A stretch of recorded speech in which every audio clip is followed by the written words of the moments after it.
most fun, for the record.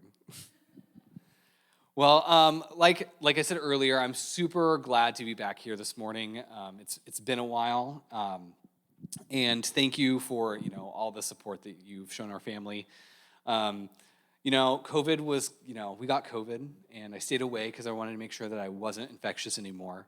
But fortunately, it was like a really mild case, and it was really we all pretty were, it was just a short illness, but we were infectious, so we just wanted to just stay away from Buddy. But 2 years, woohoo, it was bound to happen, I guess. If you're new here, we're jumping back into our John series. I know it's been a while, and we're going to be in John chapter 10, starting with verse 11 through 22. And we're jumping back into our Gospel of John series, and I know it's been a few weeks. And we looked at, last time I spoke, we looked at Jesus' third I am statement, I am the gate. And we specifically looked how, shepherds at that time would sleep in the doorways of the pens where the sheep were staying. And it offered protection to the sheep. And we looked at how Jesus offers us spiritual security as our gatekeeper, and compared this with the religious leaders at the time, who they were themselves thinking that they were the gatekeepers. But ironically, it was that their jobs of seeing themselves as the gatekeepers, that they excommunicated, they shunned, they cast out somebody who was healed, who was because he confessed into believing that Jesus was the one who did this. And really, Jesus in this whole dialogue, this whole teaching that we have, is Jesus is talking himself about Messiah, that he is this long-awaited shepherd king. And we're going to continue on with this message, and we're going to continue seeing Jesus' teaching here. And this morning, we're going to look at his fourth I am statement, and where, a very familiar one, I am the good shepherd. So verse 11, I am the good shepherd. The good shepherd lays down his life for his sheep. And the hired hand is not the shepherd and does not own the sheep. So when he sees the wolf coming, he abandons the sheep and runs away. Then the wolf attacks the flock and scatters it. The man runs away because he is a hired hand and cares nothing for the sheep. I am the good shepherd. I know my sheep, and my sheep know me, just as the Father knows me, and I know the Father. I lay down my life for the sheep. I have other sheep that are not of this sheep pen, and that I must bring them also. They too will listen to my voice. And they shall be one flock and one shepherd. And the reason my Father loves me is that I lay down my life, only to take it up again. No one takes it from me, but I lay it down on my own accord. I have the authority to lay it down and the authority to take it up again. This is the command I received from the Father. The Jews who heard these words were again divided, and many of them said, he is demon-possessed and raving mad. Why listen to him? But others said, these are not the sayings of a demon-possessed man. Can a demon open the eyes of the blind?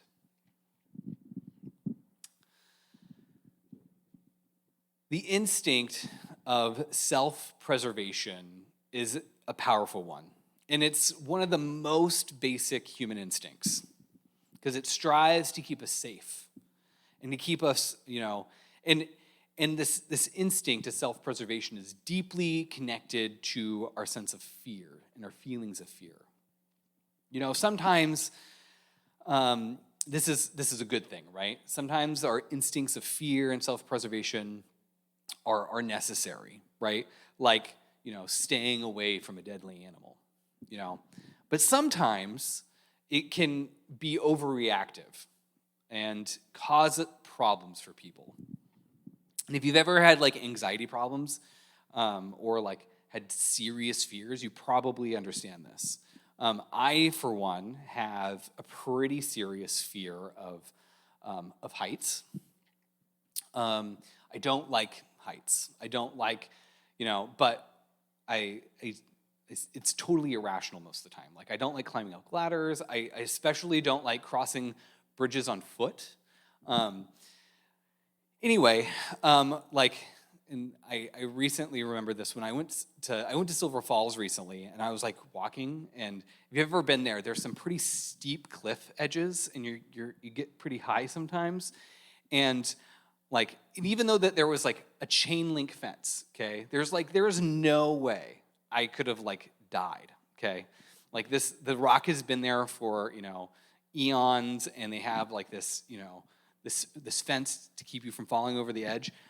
I get there and my heart immediately starts racing, and I just want to get to like the side of the cliff face that I'm like, I'm not going to die. And it's funny because it's like I know intellectually that I'm okay, but in my body I'm like, no, I'm going to die. This cliff is going to fall into the gorge, and I'm just going to tumble down and plummet to my death. But this is like kind of coming out of this overreaction of this sense of wanting to preserve my life. And I'm sure that all of you in this room can think of a time when you've been afraid because life felt threatening, and avoided something for reasons of self-preservation, or to run away from something. And I see that this is a pretty universal human experience. I know as a pastor, it's kind of my job to come and do public speaking. But I know for a lot of people, the idea of public speaking, like the way I do, would just be terrifying. Like, I think that often, like, public speaking is like ranked number like 1 or 2 of like people's worst fears. And it comes from the sense of like people often don't want to look ridiculous or stupid, and they want to preserve their sense of dignity.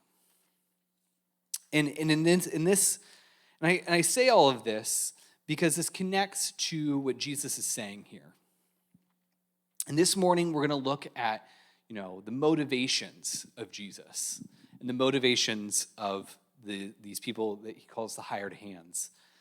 And in this, looking at what it means Jesus is a good shepherd, I think we get a picture, an insight into Jesus' heart for us. And it's one that's stronger than self-preservation. That while we have all this natural inclination to want to preserve our own lives, there is a force that's stronger than that, and that's love. And for Jesus as the good shepherd and as God, we see that he's not motivated primarily because of his fears or a sense of wanting to preserve himself or a sense that he's angry. But he's motivated by love to the point that he's willing to die. That his love is so strong for us that he's willing to be destroyed. Back in chapter 8, we see that Jesus describes himself as the I am. He says, before Abraham was, I am. And to get kind of understand this, it's a title in Judaism that was held for God alone. And there's there's a lot of like really incredible scholarly work about this. But this is the name. The I am is the name that God gives to Moses as his personal name. And this is the name that's invoked to Pharaoh when Moses says, let my people go. And a name's powerful because it tells you about a person. And through the book of Exodus, we see how God's character and his name become intertwined between the liberation of his people. That he sees his people as suffering. That he hears their cries. And God wants to redeem them. And this idea of redemption is that he's going to purchase them. He's going to purchase them out of slavery. And this becomes like a core biblical idea that traces through the rest of Scripture. And it's a key one, that God's name is connected to this idea of liberation from slavery. And in this case, Jesus, in Jesus's case, he's working off this information, and what he's doing here is he's saying, I am the good shepherd. And he's connecting this image of a good shepherd to the character of God. But just not any kind of shepherd. And in this story, we're gonna see, we're gonna see into the heart, the character of God, and then we're gonna see how this plays out. And in Jesus' case, we're gonna see that how he's gonna purchase the freedom for people is through his life. So, this is some key background. And the other part of it too that we need to keep in the back of our mind, when back in the Old Testament, when Moses was, trying to ask for Pharaoh to let the people go, Moses performed signs and wonders. That's what the biblical words are, signs and wonders. And in the book of John, the miracles that Jesus does, they're described as signs and wonders. And oftentimes, in the other gospels, they'll say miracles. Here, they're signs and wonders. And I don't think that this is an accident by John. John is pulling all this, this language and this imagery from the Old Testament to point to people that, Jesus is God. He is the I am. And he's doing a new liberating work. One of the things that I've talked about through this whole series is that John's gospel is to give us new life. And that by believing in Jesus as the Son of God, the Messiah, we can have new life. And in this story, we're going to see how Jesus' his love for us provides a way for us to be redeemed. Here in the Gospel of John, and then there are 7 different I am statements. And here they all look at different aspects of Jesus' character or his nature. And so we get to know who Jesus is. And consequently, we're also getting a picture of who God is as well. We get to see a picture into seeing who God is. And I think right now, there's lots of people have ideas about who God is, right? And I think a lot of those impressions that we have are often incorrect. And Jesus gives us a perfect image of who God is. Paul, in his letter, the letter of the Colossians, I think says it best, that he is the image of the invisible God. And he represents fully who God is in a way that nobody else has. And this week, I believe this passage kind of gives us a glimpse into Jesus' heart. One that's not motivated by fortunes or fame or paycheck, but out of passionate, self-disregarding love for us. And that is one for the Father for us as well. And I want to take time to look at what Jesus is trying to communicate us about God's heart for us. Jesus in chapter 10, there's a lot of compare and contrast. And really it's a study of contrasts. Last week we looked at, or a couple weeks ago, we looked at how we compared Jesus and the shepherd and the thieves and robbers. In this one, Jesus extends the metaphor between the good shepherd and hired hands. And I think earlier it's, we see thieves and robbers and the good shepherd. They're kind of contrasted between like good and evil. The shepherd is there to protect the sheep while the thieves and the robbers are there to kill the sheep. Like there's this really clear like black and white, good evil paradigm that gets happened here. And here, the difference is, I think it has less to do with, are the hired hands evil, right? But as much as it is to show the different kinds of motivations between, good and best. When you're hired to do a job, people there's an implicit, agreement that like I do this job for this pay. And you might not necessarily care the same way. And I think what Jesus is saying here is that as the shepherd, he cares more than anyone else. And that as the flock of God, as the people of God, as humanity, Jesus cares for us in a way that other people can't because of the relationship. And I think specifically, in our culture that's so consumed with things like consumerism, I think it can be really easy to think that we can like buy our way to heaven or we can buy our way to salvation. And that there are people, there are like coaches and people that we trust and we want, and that we're like, oh yeah, like I want to hear what you have to say, and we give them our money and that we feel really seen by them.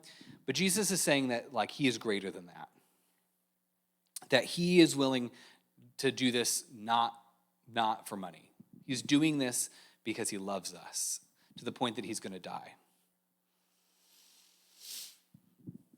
In that he's here showing that the difference between him and everybody else is his level of love.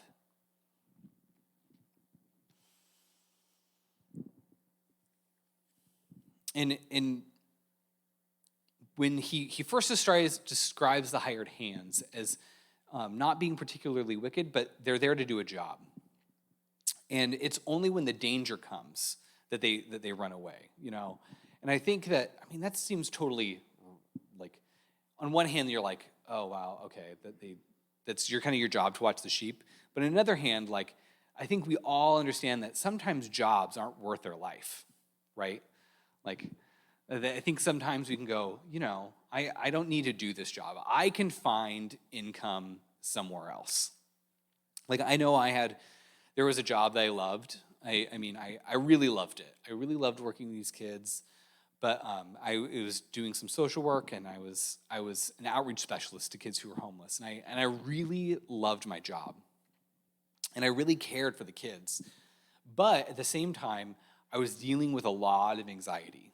I was really stressed out, and it was hard for me I was having some difficult interpersonal difficulties with my supervisor, and I was just like constantly stressed out, constantly. And it got to the point where I was like, I think I need to see a therapist to like deal with this, like, because like I would like wake up in the morning and just be like, just dreading life and being like, I have to go to work. Even though I had this feeling of like, oh, I want to do this work, there are other parts of my job that caused me so much grief, so much anxiety that I was like, I don't want to do it anymore. And so then like, I was like, I don't need to do this job. I can do other things, right? And I think here, Jesus is showing that, that there's lots of people who, they want to do good things. They might care, they might care for us. But ultimately, when the wolf comes, when the thing that is going to like intent on destroying you will probably leave. And Jesus points out that it's not because they're bad. It's that their motivations is that they don't love the sheep the same level as the shepherd. And I think that's really important because Jesus is trying to show that he cares on a deeper level. Jesus is accusing and this is all in the context of, we have religious leaders here in the story that excommunicated a guy because he said that Jesus healed him from his blindness on the wrong day. That's why Jesus is having all this trouble. And they don't like Jesus. And they think, surely Jesus couldn't do this thing because he did it on the Sabbath. And so he is a threat to our power. He's a threat to the nation. He's a sinner because like only sinners do things on the Sabbath. And they have all these expectations of what God operates like. And the Pharisees were operating out of this. They're not, I think we like to talk about them as being, they can become a convenient straw man. And I think that oftentimes we're much more like the Pharisees than we really want to give ourselves to realize. Because with the Pharisees here, we have to understand is that they were coming from a place of self-preservation. They arose out of an incredibly traumatic experience.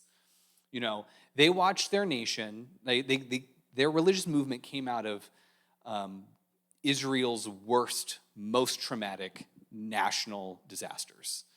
So when they got sent into the exile, their whole identity was changed. An invading army came in, destroyed everything, destroyed the temple, destroyed the unique presence of God, and that was there in the temple, and they left, and they were put into exile. And God, through the prophets, is saying that they were doing this because they broke covenant, that they didn't listen to God.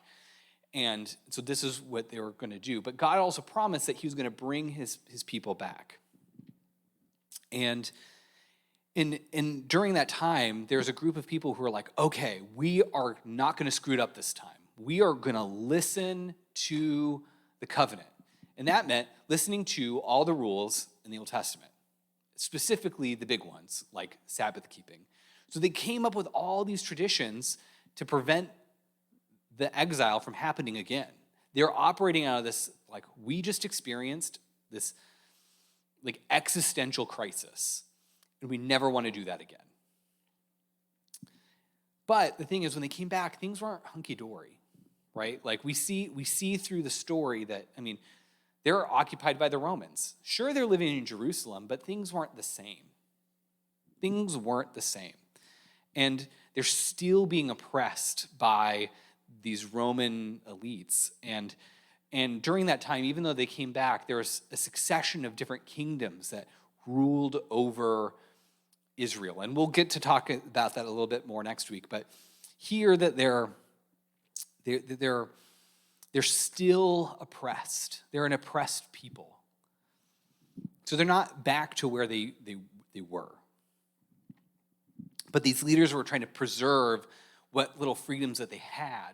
They wanted to preserve that. And they saw that Jesus was a problem. Because you're like, what would happen if, everybody just stops, focusing on the Sabbath? What's going to happen? So, and they're like, what's going to happen if there's, an uprising? And what's going to happen to the nation? So there's, all these concerns that these Pharisees have. And I think that they're deeply rooted in this self-preservation.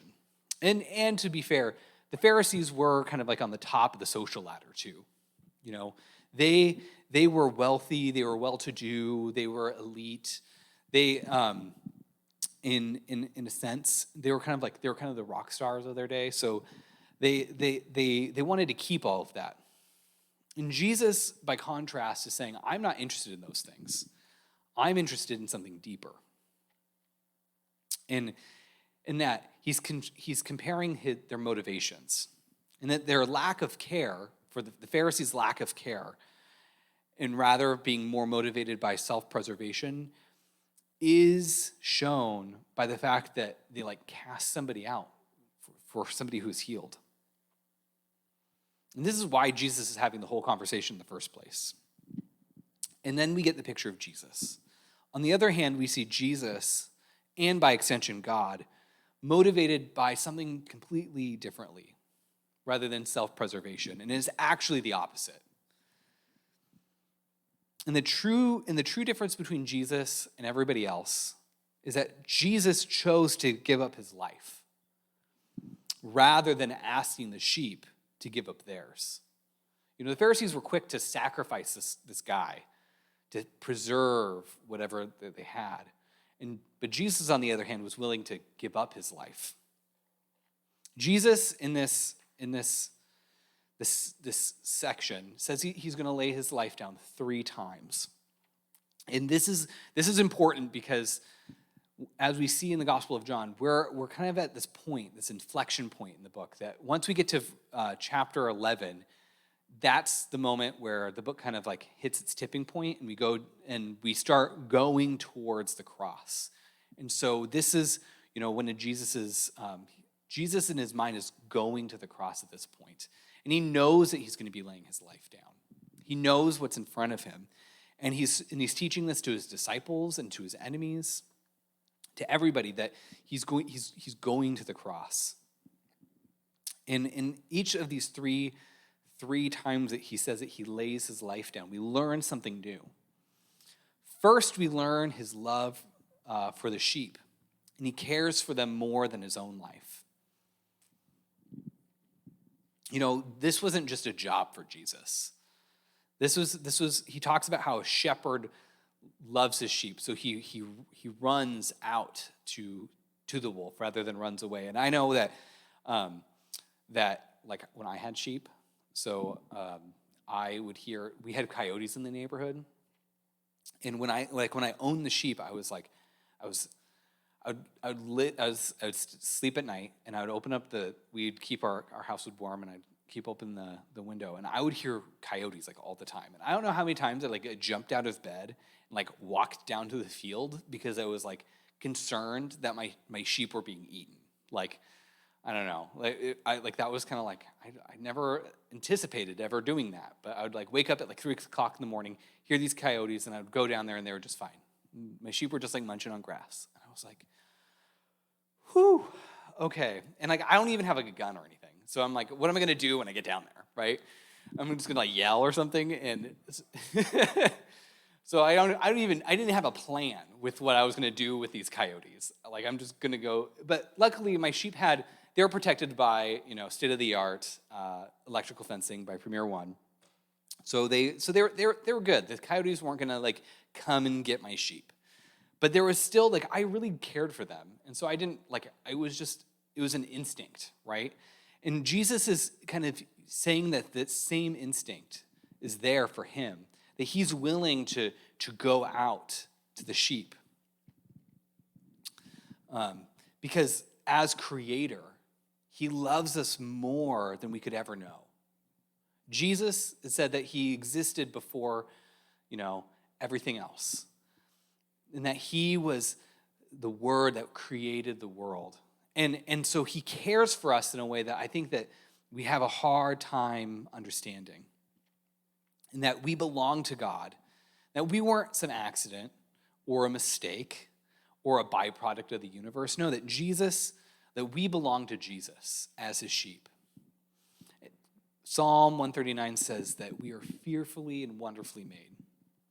That we are created with intention. And I think that this drive to want to go to protect the sheep rather than running away shows his desire that how much he loves us. The second time we see that he says that he's going to lay down his life, it's in the context of knowing his sheep, because he knows his sheep, he's going to lay down his life. And this is really powerful if you really stop and think about it. As a shepherd who tends a flock, you become very intimately aware of what's wrong with your animals,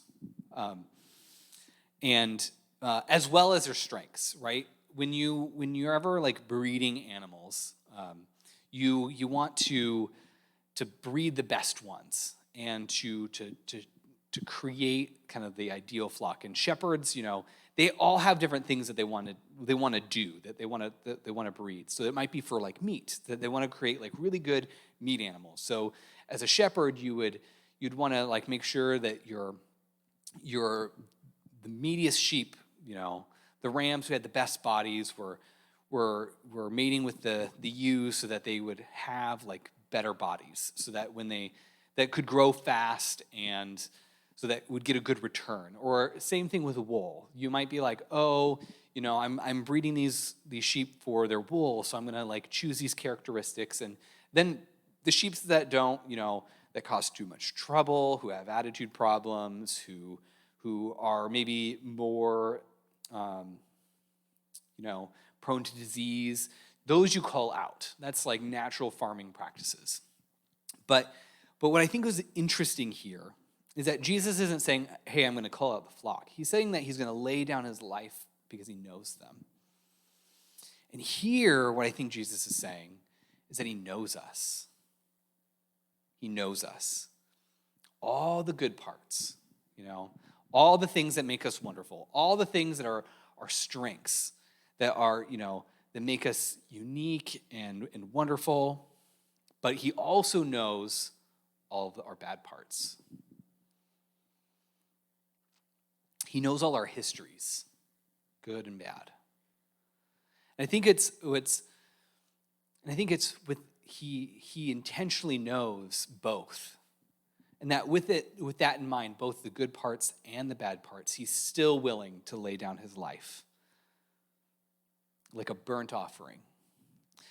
What's interesting here is Jesus, when he says that he lays down his life, there's a kind of this, it's kind of ironic, because if you stop and think about it, because what good shepherd would like die? Because then like if the shepherd dies, how are the sheep going to like survive, right? Because like the hired hands are going to be they run away, so the wolf scatters them. But like, how does the shepherd dying accomplish anything? Well, here we have what I talked about earlier, right? That Jesus, as the I am, God is liberating people. God's going to redeem people. In the last chapter, in chapter 9, or was it chapter 8? A couple chapters ago, Jesus says that, this was chapter 8, because this is when he's talking about him being the light of the world, that he says that anyone who sins is enslaved to sin. And this image of slavery would have been well known to the Jewish people, because they had their own history of slavery. And they also know that God liberated from their slavery, liberated them to have life. And Jesus here, this is his way to lay down his life. And in this picture that we get is a picture of a burnt offering for sin. Maybe in the Jewish religious history, like their practices, they would kill an animal to cover for their sin, so that they could go and experience God. But I think one of the thing is, one of the things that is really important to understand is that I think that there's this like half-truth that like God can't be in the presence of sin. And I think that there's a sense of, understanding that God is holy. But the truth is that God can move into the world of sin. But it's how do you then get people who are sinning to be in the presence of God? But God, throughout the whole Testament, creates a way. He creates a way for his people to experience him. And one of the ways that he does in the Old Testament is through animal sacrifice. And that the blood, after they would kill the animal, would allow them to go into the presence, to experience God in a new way. And so Jesus is like, when he says that he's laying down his life for the sheep that he knows, good and bad, we get this picture of Jesus who is our sacrifice.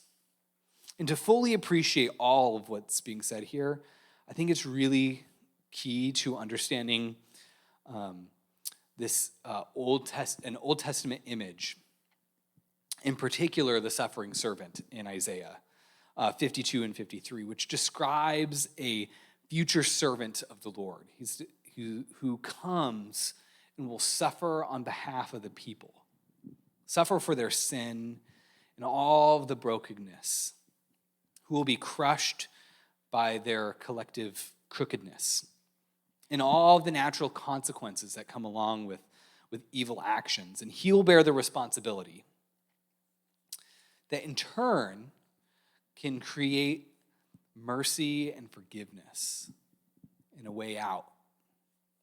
And in the prophet's words, to establish a covenant of everlasting peace, or a relationship where we can find wholeness. And we see in the story that Jesus, as the embodiment of God, is this suffering servant. And we learn that it's God's heart to be willing to not to be overly angry with us, but that his heart of love is more than his hatred towards sin, and that he personally would suffer rather than being separated from us, and that he's ultimately going to take the responsibility and to lay down his life. And I think that the image that we get here, and the truth that we see, is that, God laid down his life for us because he loves us, both the good, and he wants us, and he loves us despite the bad things. And the good news of the gospel is that he already knew that. He already accepted us, faults and all, so that we could come to him, that we could be transformed. And lastly, the thing that we hear, the third time he says that he's going to lay down his life, we learn that it's not an accident, right? Jesus isn't going to the cross because it's like, ooh, shocker, you got me. No, Jesus is intentionally going down this road. As a good shepherd, he knew that this is how he liberates his people. This is how he's going to get rid of the slavery from sin, is that he is going to die. And that God's love for us is greater than any price, and that he is willing to pay for it with total freedom. That he's not coerced. He's not a victim or an accident. That he's doing this. It's intentional. And I think for many people, I think it can be really hard for us to understand because our framework for relationships are often conditionally based, right? If you do this, then I'll do this. If you believe X, we can be friends. If you fulfill my needs, then this marriage is going to work, and I won't leave. And I think more and more today, I see people who don't sacrifice for their relationships, and that people are more interested in self-fulfillment than self-sacrifice.